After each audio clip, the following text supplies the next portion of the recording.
Everyone, welcome to my channel which is simple learning. और आज हम पढ़ेंगे क्लास 7 के ज्योग्राफी के चैप्टर का पार्ट 2। तो स्टूडेंट्स, पार्ट 1 में हमने क्या क्या पढ़ा था?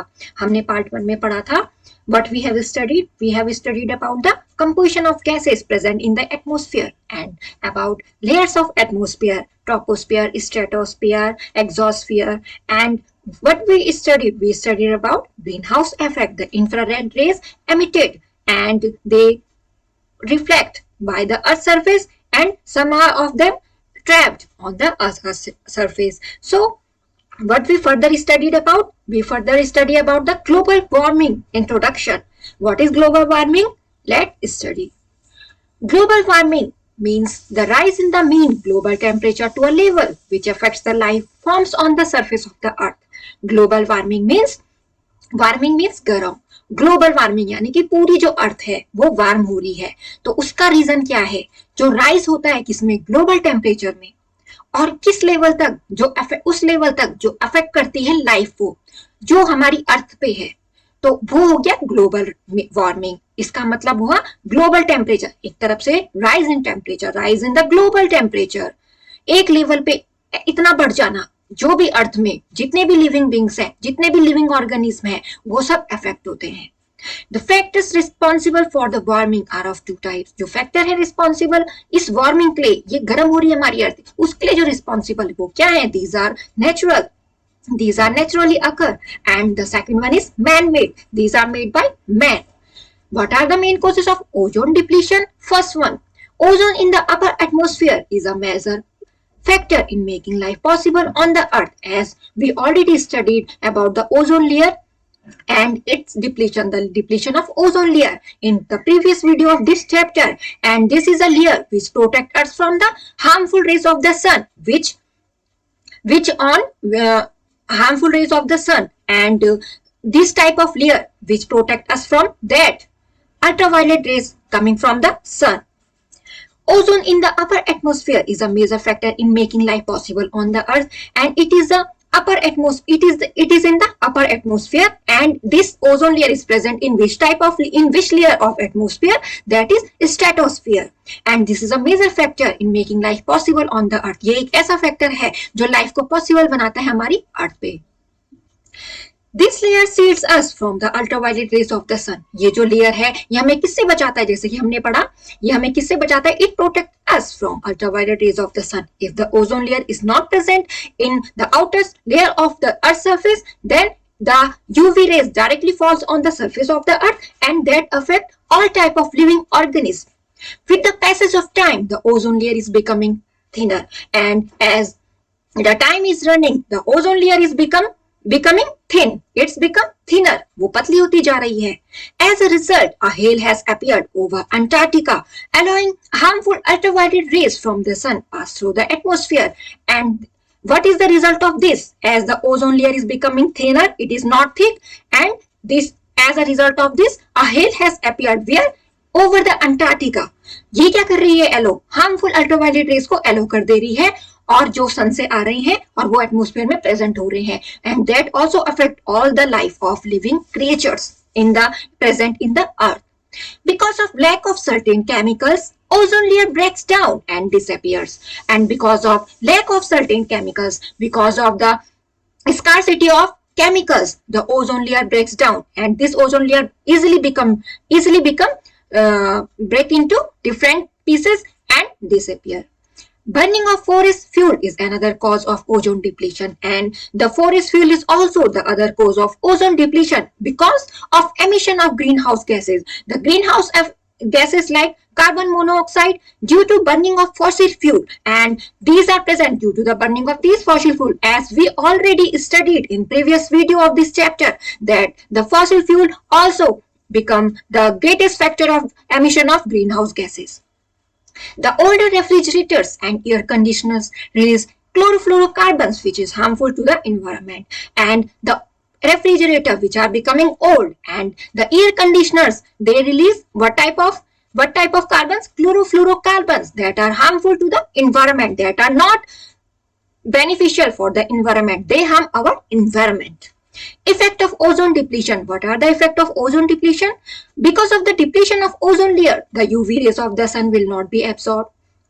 धीरे धीरे जैसे कि जो ओजोन लेयर है वो हटती जा रही है, वो कम होती जा रही है। क्यों? इस पॉल्यूशन की वजह से, इन गैसेस की वजह से, ग्रीन हाउस इफेक्ट की वजह से। तो ये जो यूवी रेज है वो क्या हो जाएंगी, सन से आएंगी और वो ओजोन लेयर उसको एब्जॉर्ब नहीं कर पाएंगी और वो हमारे अर्थ के सरफेस में क्या हो जाएंगी, प्रेजेंट रहेंगी। फिर as a result an increasing amount of ultraviolet radiation reaches the earth which causes damage to marine life, human beings and plant life. And what is the result of this? As the increase in amount, as the continuously depletion of the ozone layer become happen, and after this increased amount of UV radiation reaches our earth that cause damage to marine life, that is the living organism present in the underwater.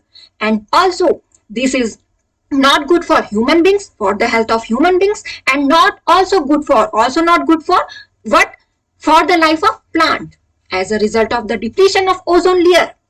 जैसे कि आप देख रहे हैं इस figure में skin element, यानी कि जैसे जैसे जो ओजोन डिप्लीशन होता जाएगा यूवी रेज हमारी अर्थ पे क्या जाएंगी, जब वो पड़ेंगी, फॉल होंगी, और जब हम क्या करेंगे उस एनवायरमेंट में प्रेजेंट रहेंगे तो हमारा क्या हो जाएगा, स्किन एलिमेंट, हमें स्किन डिजीजेस हो जाएंगी, लाइफ साइकिल ये भी डिस्टर्ब हो जाएगी, और मराइन लाइफ यानी कि जो लिविंग ऑर्गेनिज्म किसके अंदर रहते हैं, वाटर के अंदर रहते हैं, तो वो भी क्या हो जाएंगे, वो भी धीरे धीरे क्या हो जाएंगे, खत्म हो जाएंगे।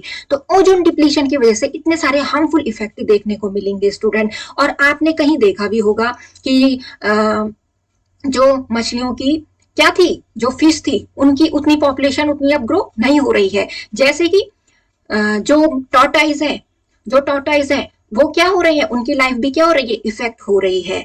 तो ऐसे करके, और उनकी जो फीमेल टॉर्टाइज है, जो उनकी भी नंबरिंग क्या हो जा रही है, डिक्रीज वाले पोजीशन में है। तो ये है स्टूडेंट जो हार्मफुल इफेक्ट है, इसी की वजह से जो हमारी अर्थ में धीरे धीरे चेंजेस आ रही हैं। जो रेन होती थी, जो रेनफॉल होता था वो टाइम पे होती थी, अब क्या हो रहा है, जैसे जैसे गर्मियों का मौसम स्टार्ट हो रहा है तो क्या हो रहा है, बरसात हो रही है, और हो रही है जब तो ऐसा लग रहा है कि जैसे अभी गर्मियां आई नहीं होंगी, तो जब सर्दियां होंगी तब बरसात नहीं हो रही है। तो इस वजह से जो हमारी हार्मफुल इफेक्ट देखे जा रहे हैं हमारी अर्थ पे, इस अर्थ प्लेनेट पे, वो इनकी जो रीजन है वो ये भी है।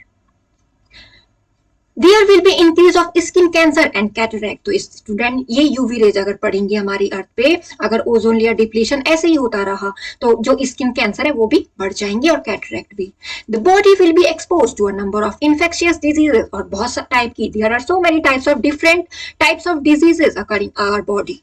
Plant and animal planktons which form the foundation of vast oceanic food chain will be killed or destroyed. And plant and animal plankton जो क्या बनाते हैं, फाउंडेशन बनाते हैं, जो ओशनिक फूड चेन को फाउंडेशन बनाते हैं, वो भी क्या हो रहे हैं, इसकी वजह से किल्ड और डिस्ट्रॉयड यानी कि मारे जा रहे हैं और नष्ट हो जा रहे हैं। Climate change will bring about substantial change in serial production, और जैसे कि मैंने आपको बताया कि जब हमें रेनफॉल चाहिए तब नहीं हो रही है रेन, तो इसकी वजह से क्या हो रही है, जो क्रॉप किस टाइम पे होती है, जब उनको अच्छी खासी क्या चाहिए होती है, रेन चाहिए होती है, पानी चाहिए होता है, तो उस टाइम पे अगर रेन नहीं हो रही है तो हमारी जो फसल है, हमारी जो क्रॉप है, उससे भी हमें क्या हो रहा है, बहुत ज्यादा नुकसान हो रहा है। Climate change will bring about substantial change in serial production, और जो पहले चीजें होती थी वो धीरे धीरे उनकी क्या हो रही है, अमाउंट लेस हो जा रही है। Steps to be taken to prevent ozone depletion, और ओजोन डिप्लीशन के लिए हम क्या क्या स्टेप ले सकते हैं ताकि जो ओजोन डिप्लीशन है वो अगर ना हो, वो ओजोन की लेयर जो धीरे धीरे डिप्लीट हो रही है, धीरे धीरे कम हो रही है, उसको हम कैसे रोक सकते हैं। To cope with the increasing menace of ozone depletion and to put an end to chlorofluorocarbons and other ozone, the following steps should be taken. अगर हम क्या करना चाहते हैं, ये जो ओजोन डिप्लीशन है इसके जो भी फैक्टर्स हैं उनको डिक्रीज करना चाहते हैं, तो हम क्या कर सकते हैं, हमें क्या करना पड़ेगा, क्लोरोफ्लोरोकार्बन्स का बंद करना पड़ेगा इसका यूज, और जो भी अदर ओजोन वगैरह है उनका the following steps should be taken, और जो अदर ओजोन यानी कि जो लेयर है उसके लिए हम क्या क्या कर सकते हैं, स्टेप ये है। Number of private vehicles should be limited, अगर आप कम से कम व्हीकल चलाएंगे तो उसमें से क्या होगा, जो स्मोक होगा तो वो क्या होगा, सराउंडिंग को पॉल्यूट कम करेगा। Stress should be given on the use of eco friendly household products, and where we should give stress to the use of eco friendly, जो भी आप eco friendly household product use कर सकते हो आप उनको use कर सकते हो। Use of pesticide should be limited, और जो पेस्टिसाइड का यूज है वो भी क्या होना चाहिए, लिमिटेड होना चाहिए। ऐसा नहीं कि आप क्या करो, अनलिमिटेड यूज करो उनका। Use of dangerous nitrous acid should be band, और नाइट्रस एसिड जो डेंजरस होती है उसको बंद किया जाना चाहिए, वो यूज करनी ही नहीं चाहिए। Stringent regulation should be developed, और जो स्टिंजेंट रेगुलेशन है उसको भी आपको डेवलप करना है, किसके लिए, रॉकेट लॉन्चर के लिए। Impact of global warming, global warming का इम्पैक्ट क्या है, world wide change of climate. अब इसका जो प्रभाव पड़ रहा है ये क्या है, ग्लोबल वार्मिंग यानी कि अर्थ का क्या हो जाना, धीरे धीरे वार्म होना, गर्म होना, जैसा उसका टेम्परेचर होना चाहिए था एज यूजुअल वैसा नहीं है। The prime effects of global warming are the ecological and social changes caused by rise of temperature. जो प्राइम इफेक्ट है ग्लोबल वार्मिंग के वो क्या है, इकोलॉजिकल और सोशल चेंजेस। सोशल चेंजेस जो हमारे थ्रू हो रहे हैं, these are happened through the all living beings, and the second one is ecological changes that caused by the rise of temperature, as the temperature of the earth increases and thereby due to this there may occur the change of climate and rising sea levels, and there are so many things we observe in our surroundings, and shrinking ice cover in the northern, और धीरे धीरे जो ice cover है, जो बर्फ है वो पिघलती जा रही है, कहाँ पे, जो नॉर्दर्न हेमिस्फीयर और साउदर्न हेमिस्फीयर में जो बर्फ होती है वो धीरे धीरे जैसे जैसे इंक्रीज होगा अर्थ का टेम्परेचर तो वो भी क्या रही है, मेल्ट हो रही है। Meaning of climate change, climate change का मीनिंग क्या है, it means a change that persist over a long period 30 to 35 years. इसका मतलब क्या हुआ, इसका मतलब ऐसा चेंज हुआ जो रहेगा कब तक, 30 to 35 years तक। According to World Meteorological Organization WMO के according, due to global warming, the surface temperature of the earth will increase, और जो ग्लोबल वार्मिंग की वजह से जो हमारे अर्थ का टेम्परेचर होगा वो इंक्रीज हो जाएगा एक बहुत बड़े लेवल पे। Changes in rainfall patterns and frequency of extreme weather conditions, as you also observe in today's life that the rainfall pattern is not similar। जब हमें रेन चाहिए तब रेन नहीं हो रही है, तो ये भी क्या है, एक इसका ग्रेटेस्ट फैक्टर है। Change in the climate may be due to natural causes like the increase in the sun's radiation. अब हमारे जो क्लाइमेट में चेंज हो रहा है वो उसकी वजह से भी हो रहा है, जैसे कि जो सन की रेडिएशन आ रही है इसकी वजह से भी, डिप्लेशन जो ओजोन लेयर हो रहा है उसकी वजह से भी। Burning of fossil fuels has led to an increase in the concentration of GHGs in the atmosphere, और जो फॉसिल फ्यूल क्या क्या हो रहा है, उनको आप जितना ज्यादा यूज कर रहे हो तो वो क्या हो रहे हैं, बर्न हो रहे हैं। बर्न होने के बाद वो कौन सी, ये जीएचईज क्या कर रहे हैं, वो कंसंट्रेशन इनका इंक्रीज हो जा रहा है एटमॉस्फेयर में। At that bring an abrupt change in the physical environment, और वो एकदम से चेंज ला रहा है हमारे फिजिकल एनवायरनमेंट में, जो हमें what we observe due to this the melting of ice sheets and rise of sea level happened. जिनकी वजह से क्या हो रहा है, जो आइस शीट है उनका मेल्ट, यानी कि जो बड़े बड़े बर्फ जो जमी हुई है साउथ और नॉर्दर्न हेमिस्फीयर में वो मेल्ट हो रही है, और सी लेवल भी इंक्रीज हो रहा है। इनकी वजह से यही तो होगा, वहां से पानी होगा तो धीरे धीरे वहां सी में तो जमा होगा, वो वहीं तो गैदर होगा।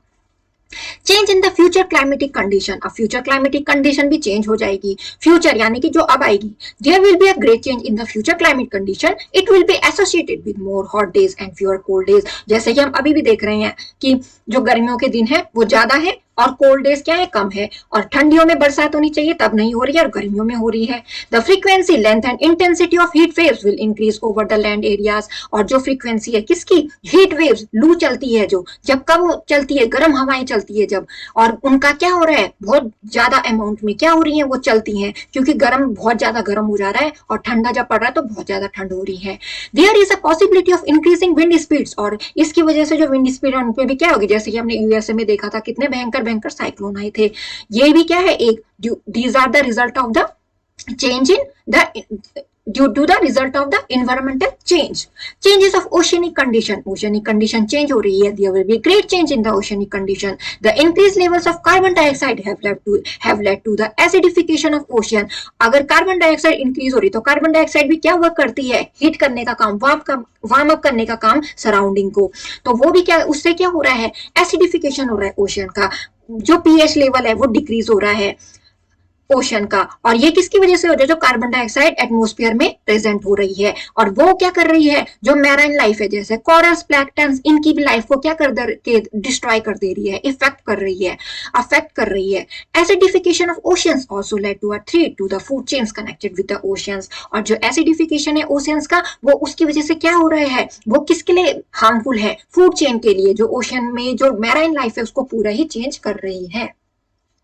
इफेक्ट्स ऑन फ्लोरा एंड फोना, और क्या इफेक्ट हो रहा है फ्लोरा और फोना में? Global warming will lead to extinction of flora and fauna. जो ग्लोबल वार्मिंग है वो फ्लोरा और फोना का एक्सटिंक्ट का मतलब विलुप्त होने की कगार पे है। There is a risk of extinction of 30% of plants and animals by 2050। और ये माना, ये जो फ्यूचर प्रिडिक्शन की जा रही है, ये कि 2050 से पहले ही जो प्लांट एंड एनिमल्स है, 30% ऑफ प्लांट्स एंड एनिमल्स गायब हो जाएंगे। If average temperature rises by 6.4 degree Celsius, अगर टेम्परेचर ऐसे ही इंक्रीज होता रहा, कितने से? 6.4 डिग्री सेल्सियस से, such extinction will be due to loss of habitat because of desertification, deforestation, ocean warming and global warming. और ये इसलिए होगा, जो हैबिटेट है, जो प्लांट लाइफ और एनिमल लाइफ है, वो दोनों क्यों हो जाएंगे? अगर डेजर्टिफिकेशन, अगर वहां पे रेत होगी तो वहां पे कोई भी पेड़ कैसे होगा? डिफोरेस्टेशन, अगर पेड़ ही नहीं होंगे हमें ऑक्सीजन कहां से मिलेंगे और वो इन्वायरमेंट को भी क्लीन कैसे रख पाएंगे?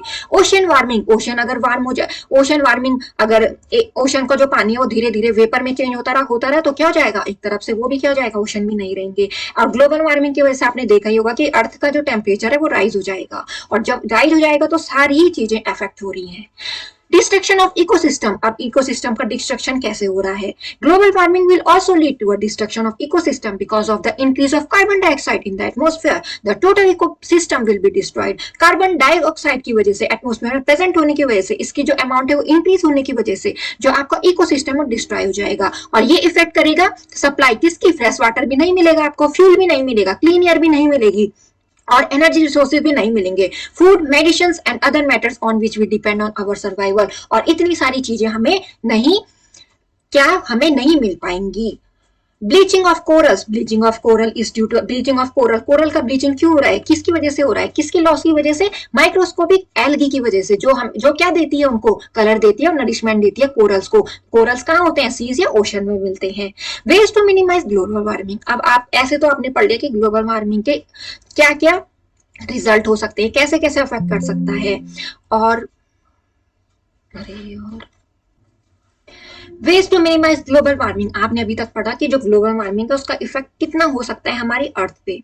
जितने भी प्लांट लाइफ है, एनिमल लाइफ है, वो सबकी लाइफ क्या हो रही है? धीरे धीरे डिस्ट्रॉय होती जा रही है। अब हम इस ग्लोबल वार्मिंग को कैसे मिनिमाइज कर सकते हैं? Global warming will also alter every ecosystem on the earth. जो ग्लोबल वार्मिंग है उसने जो भी इकोसिस्टम प्रेजेंट है हमारी अर्थ पे, उन सबको क्या कर दिया है? चेंज कर दिया है। The rise of temperature will lead to melting of ice caps. Temperature के राइज होने की वजह से जो आइस है वो पिघलती जा रही है, ग्लेशियर भी पिघलते जा रहे हैं। Ice cover is sinking everywhere, जो आइस कवर है वो धीरे धीरे क्या हो जा रही है? मेल्ट होके क्या हो जा रही है? उसका पानी बन जा रहा है, यानी कि वो क्या हो रही है? डूब जा रही है। That is in Arctic region, आप आर्कटिक और अंटार्कटिक रीजन जहां बहुत ज्यादा बर्फ जमी रहती है वो धीरे धीरे मेल्ट हो रही है। अलास्का और ग्रीनलैंड में भी ऐसा देखा जा रहा है। Therefore, serious steps would be taken to reduce global warming. इसलिए हमें serious step लेने होंगे global warming को reduce करने के लिए। First one is industrial pollution should be reduced. The pollution created by so many industries, the settlement of industries also lead to the environmental pollution that should be reduced. Laws should be implemented for the conservation of forests, and there are certain laws which prevent the deforestation, the conservation of forest. तो हमें ऐसे law बनाने चाहिए जो हम implement भी करें और फॉरेस्ट का बचाव कर पाए। Addition of carbon dioxide, carbon dioxide का एडिशन अगर एटमॉस्फेयर में होगा तो इसको हमें रिड्यूस करना चाहिए। वो आप कैसे? जैसे कि उन्होंने बताया, हमें व्हीकल्स के ज्यादा से ज्यादा जितना ज्यादा कम यूज हो, जो इंपॉर्टेंट काम है वो तो हम करें, पर ऐसा नहीं हो कि उनका फालतू में यूज करें। Further increase of chlorofluorocarbon in the atmosphere, और इंक्रीज ऑफ क्लोरोकार्बन को भी क्या कर सकते हैं? इनको रिड्यूस कर सकते हैं। Styrofoam cup that have chlorofluorocarbon molecule in them should be banned, और ये एक टाइप के कप है स्टाइरोफॉर्म, इसमें बहुत ज्यादा अमाउंट पे क्लोरोफ्लोरोकार्बन मॉलिक्यूल रहते हैं, इनको हमें बैन करना चाहिए। Use of fossil fuel should be minimized and the use of fossil fuel also be minimize. Stress should be given on the use of hydro electricity, और हमें किसकी तरफ देखना चाहिए? ज्यादातर हमें हाइड्रो इलेक्ट्रिसिटी की तरफ स्ट्रेस देना चाहिए। क्यों? क्योंकि ये क्या है? नेचुरली हम वाटर का यूज कर सकते हैं, इसके लिए हमें प्लांट भी नहीं बनाने पड़ेंगे। अगर प्लांट बनाएंगे, फैक्ट्रीज बनाएंगे तो उनसे क्या होंगे? गैसेस रिलीज होंगे, they are not good for our environment. Solar power, wind power, ये सब क्या है? नेचुरल रिसोर्सेस है, इनको हम यूज कर सकते हैं। Steps should be taken to stop the emission of other green house gases, और स्टेप हम ऐसे ऐसे ले सकते हैं ताकि जो ग्रीन हाउस गैसेस का एमिशन है वो ना हो। जैसे सोलर पावर आपने प्लेट देखी भी होंगी, अब तो ये बहुत ज्यादा प्रोजेक्ट चल रहा है, और विंड पावर, विंड मिल। जियोबज में क्या दिया है, the origin of the atmosphere is believe to be in the process of volcanic outgassing early in earth history when the rocks on its outer surface were just form and gases were escaping from the earth very hot interior. जो atmosphere का origin है, ये विश्वास है, ये माना जाता है कि वो कहाँ से हुआ, प्रोसेस ऑफ जो वोल्केनिक आउटगैसिंग भी वहां से, जब पहले अर्थ हिस्ट्री की जो पहले की बात रही होगी। When the rocks on its outer surface, जो रॉक्स है इसके आउटर सरफेस में वो फॉर्म हुई और गैसेस क्या हो गई, वहां से निकलने लगी अर्थ के वेरी हॉट इंटीरियर से। जैसे कि आपने वॉल्केनिक इरप्शन भी देखा होगा, वॉल्केनोज जब ब्लास्ट होती हैं, many stages pass to add oxygen level sufficient to support life form, और बहुत सारी स्टेजेस पास होके वो ऑक्सीजन एड हुई और जो सफिशिएंट है हमारे सपोर्ट लाइफ फॉर्म, यानी कि जितने सारे लिविंग ऑर्गेनिज्म जो ले रहे हैं उस ऑक्सीजन को। Driving of motor car should be minimize, जो आप मोटर कार की ड्राइविंग कर रहे हो, उनसे ड्राइव कर रहे हो एक जगह से एक प्लेस से, you should move from one place to another by using this type of motor cars. So हमें ऐसे स्टेप लेने चाहिए कि उनका कम से कम यूज हो। क्यों? क्योंकि वो परसेंटेज ऑफ कार्बन मोनोऑक्साइड को डिक्रीज करें इसकी वजह से। यूज मास ट्रांसपोर्ट सिस्टम, जो बस वगैरह आप उनको यूज करो, ऐसे ना कि एक पर्टिकुलर जो पर्सन है वो एक को लेकर जा रहा है, एक व्हीकल को दूसरा, वो इतने सारे पॉल्यूशन यानी कि क्रिएट कर रहे हैं। यूज बाईसाइकिल और गो ऑन फुट, या तो आप बाईसाइकिल और या तो आप पैदल जा सकते हैं। अब ज्यादा लॉन्ग डिस्टेंस है वहां तो नॉर्मल बात है कि आप क्या करोगे, मास ट्रांसपोर्ट सिस्टम को यूज करोगे। बट ऐसा ना हो कि किसी को थोड़ी सी जगह नजदीक है वहां जाना तो वो स्कूटी ले गया, फिर दूसरा पर्सन भी स्कूटी ले गया, तीसरा, तो ऐसे करके क्या हो रहा है, इन्वायरमेंट पॉल्यूशन होता है। International efforts to control green house effect, अब इंटरनेशनल एफर्ट क्या किए गए ताकि जो ग्रीन हाउस इफेक्ट है उनको उसको कंट्रोल किया जा सके। Global warming serious threat to human civilization, जो ग्लोबल वार्मिंग एक बहुत बड़ी प्रॉब्लम हो चुकी है ह्यूमन सिविलाइजेशन के लिए, इसलिए जो यूनाइटेड नेशन ऑर्गेनाइजेशन है वो आगे आए और उन्होंने चैलेंज यानी कि इसके लिए क्या की, मीटिंग की। The UNFCCC, United Nation framework convention on climate change, इन्होंने एक फ्रेमवर्क बनाया सारी कंट्रीज के लिए। In that convention it was agreed that the future global warming should be limited to below 2 degree Celsius और 3.6 डिग्री फ़ारेनहाइट, और उन्होंने इसमें एक ऐसा फ्रेमवर्क बना दिया जिसमें कि जो फ्यूचर ग्लोबल वार्मिंग है उसको कंट्रोल किया जा सके, वो उतने टेम्परेचर से इतना हम कम से कम कंट्रोल कर पाए कि 2 डिग्री सेल्सियस और 3.6 डिग्री फ़ारेनहाइट, जो रिलेटिव है किसके, प्री इंडस्ट्रियल लेवल के लिए। Earth summit was held in June 1992 in Rio de Janeiro और it was signed by 154 nations. जो समिट हुई वो कब हुई, 1992 में, और रियो डी जेनेरियो जगह पे हुई, और इसमें कितने देशों ने साइन किया, 154 नेशंस ने। They have agreed to prevent the impact of pollution causing green house effect, और वो इस बात पे सहमति हो गई सबकी कि जो इम्पैक्ट है pollution causing green house effect का उसको प्रिवेंट करना है। The GEF global environment facility was set up in 1991 to facilitate global environmental corporation between developed and developing countries, और जो ग्लोबल इन्वायरमेंट फैसिलिटी है वो सेटअप हुई 1991 में। क्यों भी, ताकि जो ग्लोबल डेवलप है, ताकि जो ग्लोबल इन्वायरमेंटल कॉर्पोरेशन किया जा सके किसके बीच, डेवलप और डेवलपिंग कंट्रीज के बीच में। मेन ऑब्जेक्टिव इसके ये थे, protection of biological diversity on earth, जो बायोलॉजिकल डाइवर्सिटी है, प्लांट लाइफ, एनिमल लाइफ, इनको क्या कर सके, प्रोटेक्शन कर सके इनका। प्रोटेक्शन ऑफ इंटरनेशनल वाटर, और जो वाटर है उसका प्रोटेक्शन भी कर सके। Reduction of ozone layer depletion, जो ओजोन लेयर का डिप्लीशन है वो भी रिडक्शन उसमें कम करें उसको, जो ओजोन लेयर डिप्लीट हो रही है। The Kyoto protocol, in this protocol the countries agreed to cut the green house gas emission by 5.4%। जो क्योटो प्रोटोकॉल है, इस प्रोटोकॉल में ये कहा गया कि जो भी कंट्रीज को एग्रीड होना है ग्रीन हाउस गैस के एमिशन को कम करने के लिए, कितना कम करने के लिए, 5.4% तक। तो स्टूडेंट ऐसे हमने देखा कि जो हमारा इन्वायरमेंट है वो धीरे धीरे पॉल्यूट कैसा हो रहा है, जो ग्रीन हाउस गैसेज हैं, ग्लोबल वार्मिंग है, इनके रीजन क्या है और इनको हम कैसे कंट्रोल कर सकते हैं। तो ये पढ़ा हमने क्लास 7 की ज्योग्राफी का चैप्टर होता है फिनिश स्टूडेंट, जिसका नाम है एटमॉस्फेयर। मेरी वीडियो आपको पसंद आई तो लाइक करना ना भूले, चैनल को सब्सक्राइब करना ना भूलिए। Thanks for watching my videos, do like, subscribe and share my video.